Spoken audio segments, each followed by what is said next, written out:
going to continue the conversation about exercise with us.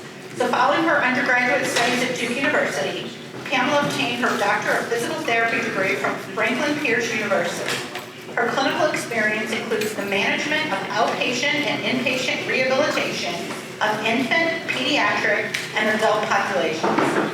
She is a senior physical therapist at SUNY Upstate Medical University with specialties in pediatric, neurological, vestibular, did I say that right? And concussion interventions. Her research interests include physical therapy interventions for children with inherited metabolic disorders, aquatic physical therapy, concussion management, and robotic-assisted mobility training. So Dr. Tucker? Okay. Thank you. Thank you for having me. As was mentioned, I'm going to be speaking about high-intensity interval training. During today's talk, we'll be going over what HITT training is, as well as some safety considerations to keep in mind before starting this type of exercise. I'll also be going over some ways to monitor your tolerance for this exercise, as well as some examples of what this can maybe look like in a workout routine. I'll also be providing some online resources to help you build the fitness routine that best meets your needs and goals. As was mentioned, this is me, my quick background. I'm from Connecticut, but I've kind of ping-ponged up and down the East Coast. I'm in Syracuse, New York right now. So let's get right into it. What is HITT exercise? It was mentioned in the previous presentation. Does anyone know what it is? Have you heard about it, tried it before? It's gotten very popular in recent years. There's been a lot of hype around it, and there are a bunch of different workout programs that are HITT or similar to it. In fact, there's so many that it does get a little bit confusing because there are things that seem like they might be HITT, they sound like they might be HITT, but aren't quite HITT. I've listed a few of these things on the slide above me.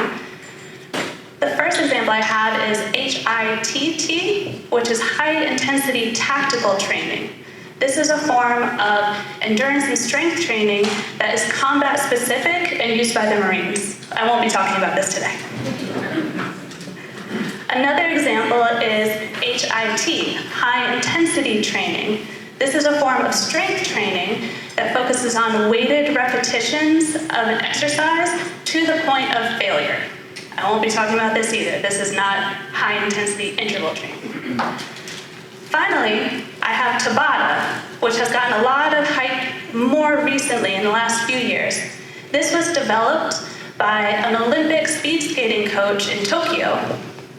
And this is HITT training, but on another level. This is very intense. You're working for around 20 seconds at your absolute max, followed by very short periods of rest for around 10 seconds. This type of exercise I don't usually recommend for people unless you're entering that elite athlete level, just because it is so demanding. So we've talked about what HITT exercise isn't. Let's get into what HITT exercise is. HITT exercise is a workout routine that's built around alternating periods of work and recovery. During those work periods, the goal is to complete an exercise to raise your heart rate up to around 70 to 90% of your target of max heart rate. So you're working very hard for a short amount of time, and then following it by a recovery period where you're coming down to around 50% of your estimated max heart rate. What this does is it gives you a lot of bang for your buck. You can get a lot of work done in a short period of time, which is a great thing with how busy life is right now. After exercise, you can see benefits longer compared to more steady state exercises. So for instance, if I were to complete a 20-minute HITT workout, I might see the same gains as if I were to do an hour of moderate or light walking or jogging. Now, I talked a lot about your heart rate. Does anyone know how to find their heart rate? Yep, I see it in the back over there. So one technique is to take a couple fingers right below your thumb, gently feel there, and you should feel your pulse moving against your fingers. If you count how many pulses you have in about 60 seconds, that should give you your heart rate right now when you're at rest. Other tools that are really helpful are obviously Fit watches, Fitbits, Apple Watches, all those sorts of things. You might also use the little finger monitor you might see in the doctor's office. So this is our starting level. This is where you're at when you're sitting, listening to me talk, not doing much physical activity. The chart behind me gives an idea of your different heart rate zones that you might aim for during exercise. In the top right corner, I have my max no-go zone. So this area is where I don't recommend people get for their exercise.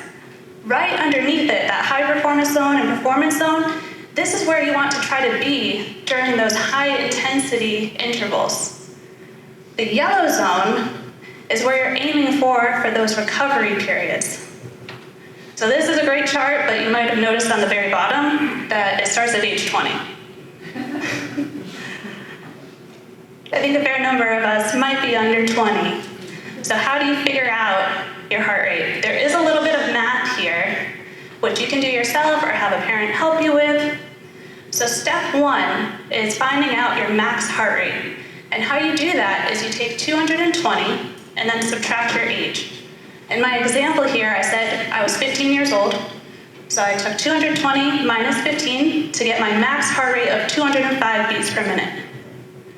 For step two, I said that during my high intensity intervals, I wanted to shoot for 70% of my max heart rate. So I took my max heart rate of 205, multiplied it by 70% to get 143 beats. My final step is to find that recovery zone. So I took my max heart rate again and found 50% of that to get 102 beats per minute. Another way you can monitor how you're doing, how you're tolerating this type of exercise is to use an exertion scale. The one on the left is great for teens and up. The one on the right is good for people of all ages. And you can see in the one on the left, this is called the Borg exertion scale. The right column of it has those heart rate percentages. The scale lines up really nicely, both with the heart rate and your exertion, and with the more kid, everyone-friendly scale. So during those high intensity intervals, you're aiming for that level 14 to 15 on my Borg scale. This scale, it starts at a level 6, which is just a little more than sleeping. You're maybe watching TV, reading a book, not really exerting yourself. It goes to a level 20, which is the hardest you can possibly work. It's like the last sprint of a marathon, you're covered in sweat, you can only do this for a few seconds. So 14 to 15, you're sweating, you're able to push through, you're definitely breathing more heavily, but you're not at that level 20. It also corresponds to that level 7 or so on this pediatric scale. So during those recovery periods, you're aiming for like an 8 or a 9 out of 20, where you are breathing maybe a little more heavily, but you don't feel like you're working too hard. So like all exercise, HITT is great for your body. There are tons of benefits in terms of strengthening your muscles, your bones. It makes you feel better. It can help you control your weight. It's good for your overall health.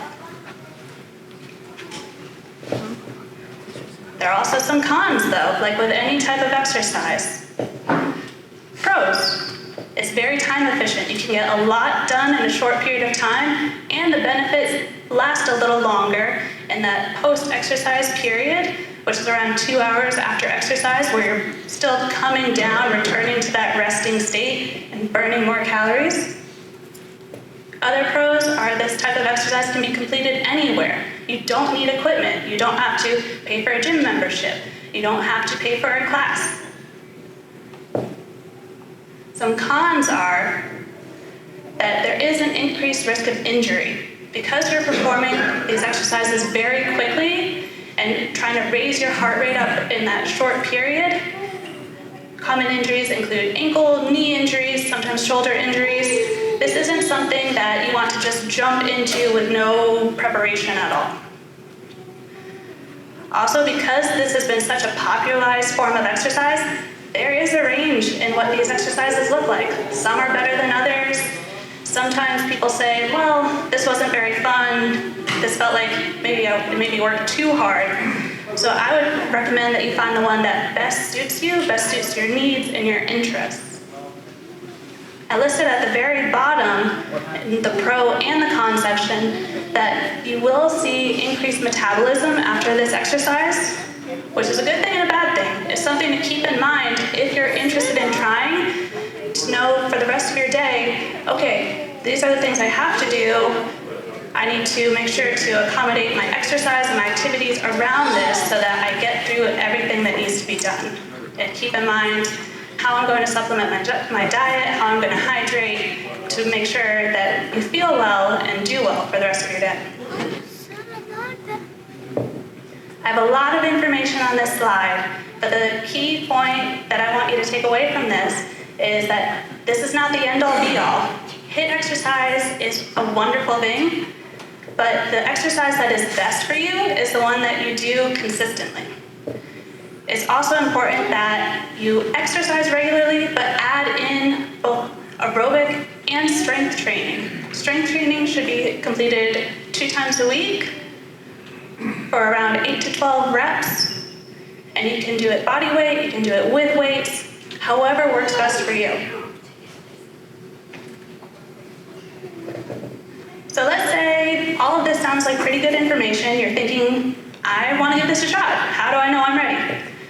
I have a physical activities readiness questionnaire that you can take a look at. It has 7 questions on it to get you started. And it has certain things on it like, do you ever get dizzy or have you ever fainted? Do you have any cardiac concerns? The more questions you answer no to, the more likely you are to benefit from this type of exercise, and the more likely you are to tolerate it well. It doesn't exclude you if you say yes to any of these. The form does continue, and if you have any concerns, you can always work with a physical therapist, work with an athletic trainer, depending on your needs, to help find and build a program that is adapted to you. Some safety considerations to keep in mind. This is not an exercise for people going from the couch to 60 minutes of HIIT. I'm going to work as hard as I possibly can on day 1. You do need to have a base level fitness before starting this program. And what I mean by that is at least 3 times a week, you should tolerate some light to moderate physical activity. So this is making you breathe a little harder, making you feel like you're working. It's around a 13 out of 20 on that Forbes scale. Also to keep in mind, as I said before, HIIT exercises are more exhaustive than other forms of exercise. So make sure you start slow. Start with maybe a 10-minute workout 1 time a week. See how you tolerate it. If it goes well, you can gradually start adding time. As you add exercises, make sure you spread them out in the week and add some variability to it. Maybe I do a HIIT workout on Monday, and maybe I walk on Tuesday. Find something that works for you that gets you excited. Okay, so we're ready to go. We've checked off our form. We're safe. How do we start the exercises? At the beginning of exercise, I always recommend that you do some dynamic stretching. The old school train of thought was, okay, it's football coach says, I gotta stand here, I'm gonna hold my leg, gonna do this a few times. Okay, now I'm ready to go. So that's not how it works.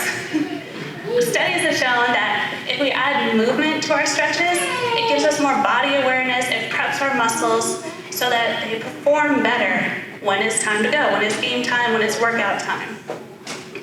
I have some pictures above of ideas of what these dynamic stretches might look like. I'm going to go through a little workout at the very end of this and show you some of my favorite stretches to do.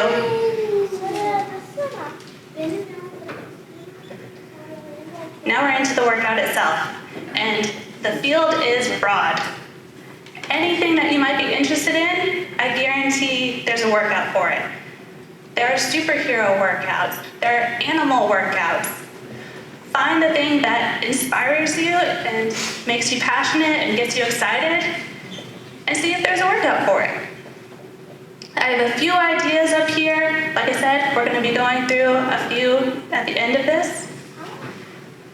But there are HITT workouts for all levels, kids through adults. They can be completed on your own or with mom and dad or siblings. At the end of exercise, I always recommend that you go through some static stretching to help your body cool down and get back to more of a resting state. It also helps you feel better after exercise and prevents you from having as much soreness or fatigue later. This is where you do some of those holds that I mentioned earlier, where you're holding it for 20 or 30 seconds, then switching to the other side. It lets everything calm down and get back to that resting state. Quick side note, I happen to love the water. I grew up in Connecticut on the shoreline and learned to swim before I could walk. I love getting people in the pool, and I always encourage people to pursue aquatics if they're interested in it. Now, if you are new to the water or have any concerns about it, I have put on the screen behind me a little definition of adaptive swim versus aquatic physical therapy. Adaptive swim classes can teach you about water safety, can teach you different strokes, how to move and get in and out of the water. If you're interested in trying some HITT exercises in the water and have some goals for your mobility, a physical therapist can help you develop a HITT program that you can then use in a pool or a lake or the ocean. I have a few pictures on this slide of different strengthening exercises that I've used with my patients in the water, and you can do these with or without equipment. And the equipment that you use doesn't break the bank. There are things that people typically have around their pools, like pool noodles, boogie boards.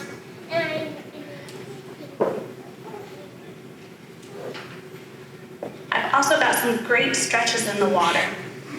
The water is a great modality to use to help the muscles relax. I typically can get a better stretch from my patients when they're in the water. Usually it's warm and helps there to be a little more blood flow and address those areas that tend to tighten up on all of us, like our hamstrings and our calves. Finally, you can make the water very challenging. I have a lot of patients that start out with me and think, oh, we're gonna get in the water. It's gonna be like grandma's aqua aerobics. We're gonna do a little this, a little this. No, you can make the water very hard. You can add jumping, running, skipping, hopping. The sky is the limit. On the next few slides, I have some online resources that you can check out. These are some YouTube channels where they have different workout routines. These can include Pilates, kickboxing workouts, Muay Thai, dance workouts. And these are all free resources that you can check out. These are all kid-friendly. They can be used for anyone from the littles all the way through adults. And they have modifications for all levels. So you can do, depending on your mobility, you can do seated exercises. They even have on your couch 10-minute HITT workouts to, okay, we're gonna really go for it. It's a 60-minute session.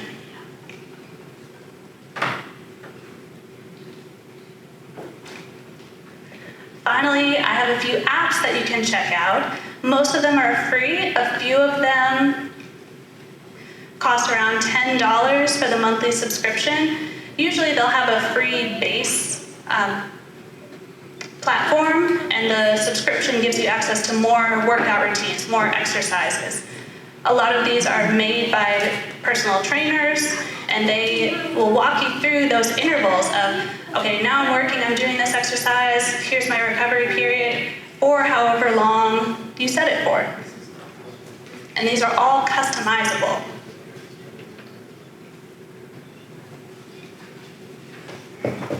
So now, we have around 15 minutes. I'd like to go through a workout session. Anyone who is interested, I can have you either come up here, or if you'd rather, you can stay by your tables, but we're gonna put on some music and get moving.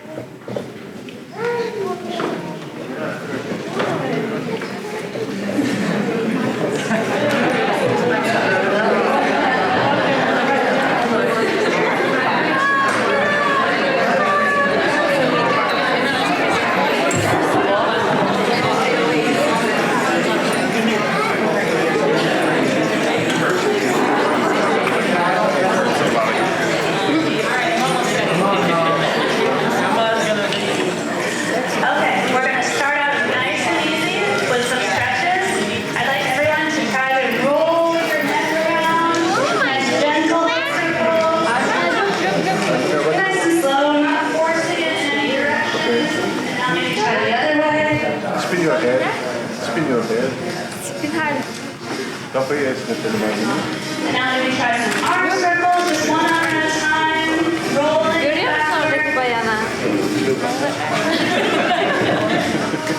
And now we try the other way. Oh, other arm. The other this way.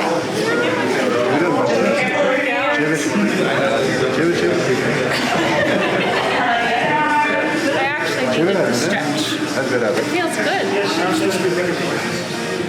And the other way.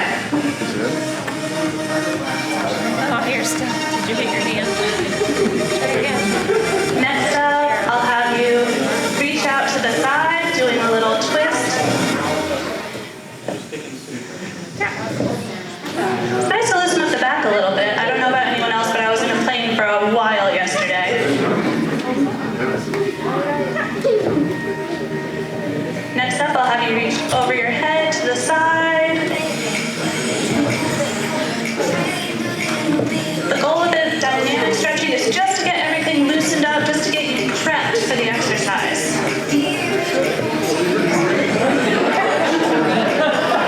Nice job.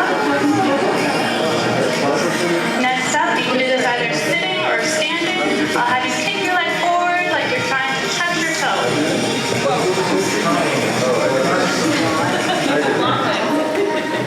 Harvey, you gotta get your arms up in there. You gotta use your arms. That's not right. Right. Come on. Still left. Go still left.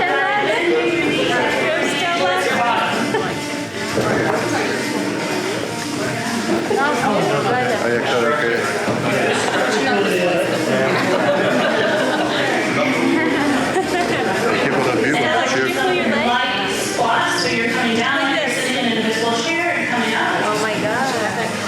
Squat. Like potty. Squatty potty. Although with some jeans and dress pants, I have a little more challenging. So Usually I'm sweet. scrub, so it's a little different. Next up, see if you can roll your ankles. I'm blocked by some tables, I think, but I'm doing little circles. My toe is touching the ground. It can also be in the air. Just loosening up the ankle joint.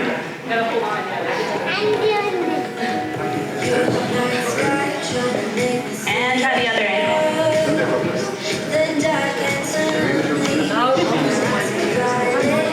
Nicely done.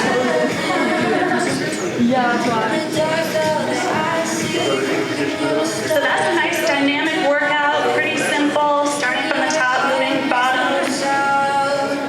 Next up, I'm going to give us some 15-second intervals on my phone. So we'll do some higher intensity exercise during those 15 seconds. And then I'm giving us a 1-to-1 ratio, so 15 seconds on, 15 seconds to recover. The first exercise is jumping jacks. So, everything can be either progressed or regressed. Your middle of the road is your general jumping jack. Now, for those who can't do that, I'll have you sit. You can do some reaches, up and down. For those who really want to work and not take out their neighbor, you can do some regular jacks, maybe 3, followed by what's called a power jack, which looks like this. 1, 2, 3. Start up. Can you do it? Right here, come on. Come on, Lisa. Just please no bodily injuries. Now we'll start in 3, 2, 1. So 15 seconds.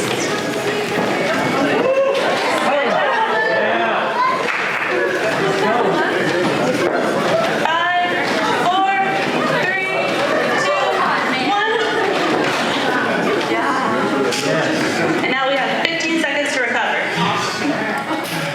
During the recovery, I usually tell people maybe try stepping side to side, keep moving a little bit, but you're not working as hard as you were before. Your next exercise is high knees. So same as before, your middle of the road is running with your knees up. For those who can't do that, you can either step knee up while standing or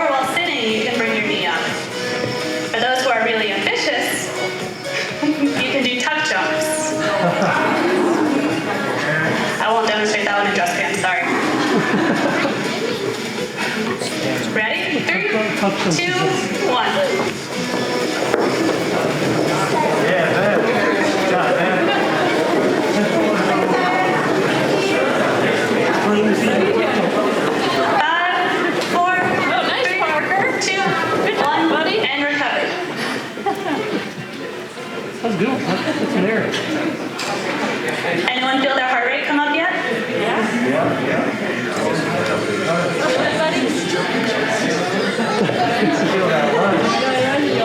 Okay, your next one we're going to have a little bit of fun. Once again, keeping in mind where your neighbor is, we're going to do some boxing.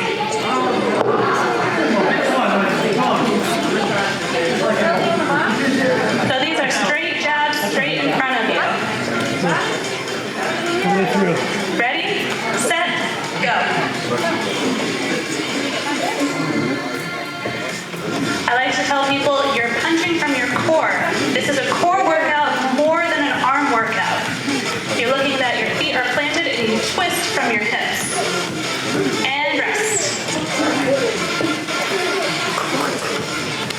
Hey, that's your good.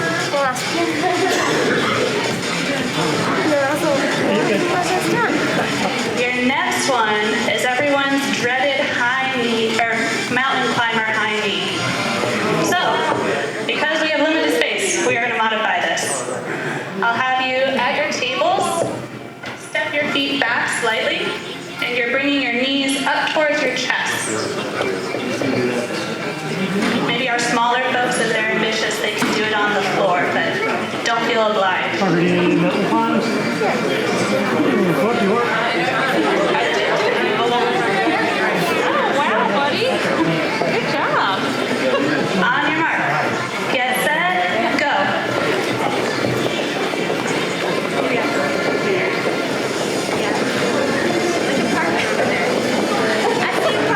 Five, 4, 3, 2, 1, and rest. Good job.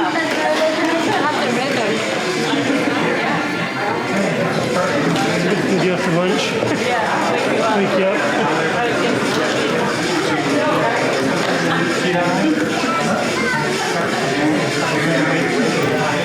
Your next one is going to be a kicking series. So the first one we're going to do, as you step back, so my left leg is in front, and you're doing a right front kick, plant your right leg, step back with the left, and kick. If you're in a chair, you can take the lunge out of it and do kicks from your chair. If you're very ambitious, you can make it a jump kick. You can lunge, kick, and switch.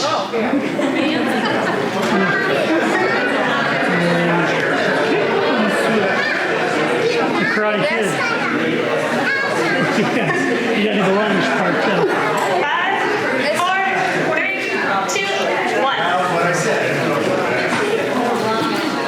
So I don't know, imagine that maybe someone who made you angry is in front of you. Actually, I'm in front of you. And rest.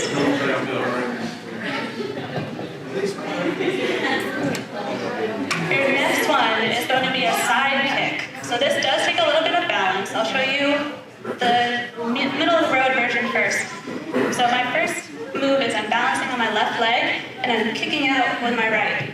And then I switch to balance on my right leg and kick with my left. So your modified version of that has you sit in the chair and you can brace yourself to perform the kick. Make sure there's something stable beside you or that you have a good grasp on the chair. The other thing you can do is hang on to a chair like this to try the kicks. And then you can turn and try the other way. Ready? 5, 4, 3, 2, 1.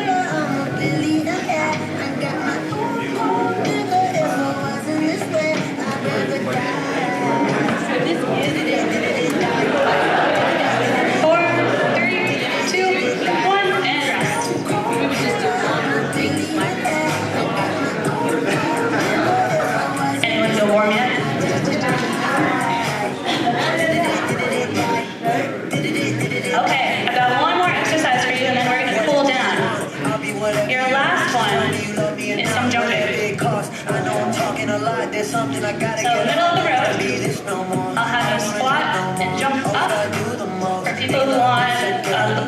like the easier version, you can just squat and reach up. If you can, I encourage you to go up on your toes. For my really ambitious goals, you can make it a burpee with a jump, which will look like this.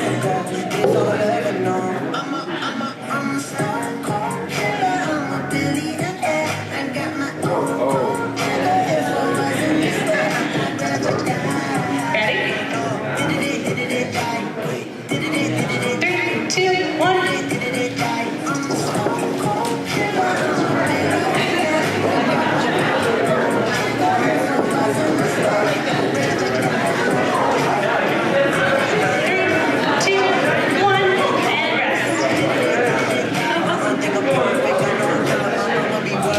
Congrats, you made it through the workout period. So now we get to cool down. We worked our legs quite a bit, so I recommend to start with a quad stretch. So have your hand on a table for balance. Same you can grab your ankle and bring your heel towards your bottom. With static stretching, you're looking to hold it around 20 to 30 seconds. The research has told us that if you're holding it less than that, you're really not changing the flexibility of the muscle like you're hoping to.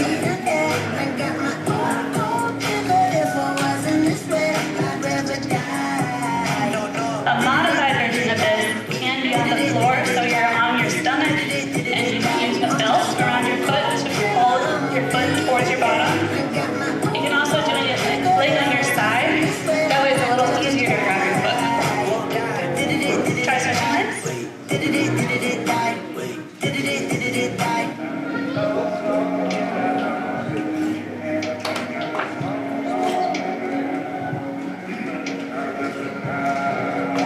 My next stretch for you is a hamstring stretch. It's good for all of us, especially after we've been sitting for a while. I have a couple different versions. The first and the hardest is a downward facing dog. Has anyone heard of that before? So it looks like this.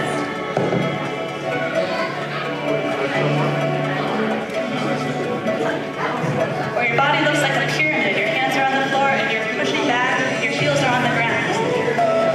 For those who don't want to be on the floor,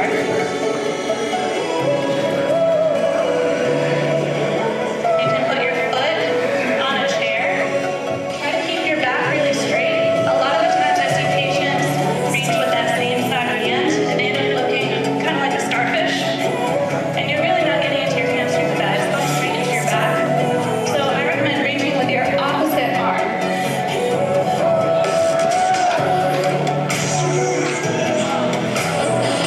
And you can switch to the other leg.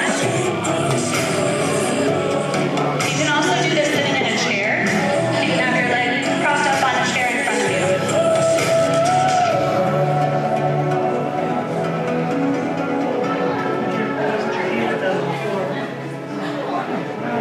I saw a few people doing the modification with the downward dog that I really like, where you're pedaling your feet. This brings the stretch into your calves. It's a great way to loosen them up, especially after you do lots of jumping.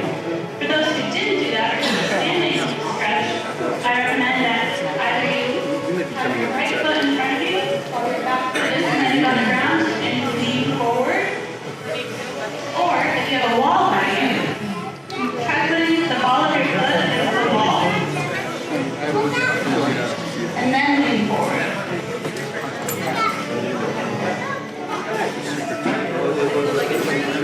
For calf stretches, I would do it first with your knee straight, and then also try it with your knee bent.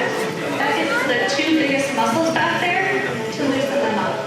A lot of times people will hit that gastrocnemius muscle and not the soleus. Try switching legs.